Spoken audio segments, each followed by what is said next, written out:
Assalamu alaikum warahmatullahi wabarakatuh. Ashama ilmaan Oromoodha kan addunyaa kanarratti argamtan hundi keessan nagaaf jaalalli kiyya qilleensa qaxxamuree bakkuma isin jirtanitti isin haa ga'u isiniin jedha. Obboleewwan ilmaan Oromoodha kan biyya keessa fi kan biyya alaa jirtan.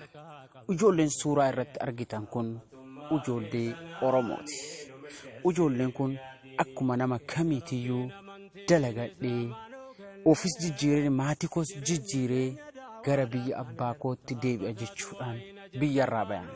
Yeroo ammaa kana Saa'udii Arabiyaatti hidhamanii dhibeedhaaf, beeluudhaaf, dheebuudhaaf saaxilamanii dararaa hamaa keessa jiran. Akka itti bayan malee akka itti galan hin beekan jedhan. Obboleewwan kiyya ilmaan Oromoo hundi keessa ijoollee kanaaf sagalee ta'a.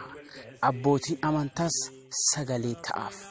Obboleewwan keenya kun dararamaa cinqii hamaa keessa jiran.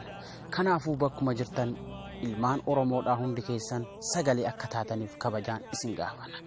Sheekonni fi qeesonni akkasumas warroonni amantii waaqeffannaa hordoftan hundi keessan akkuma amantii keessaniitiin obboleewwan keenya kanaaf du'aayii akka gootan kabajaan isin gaafana.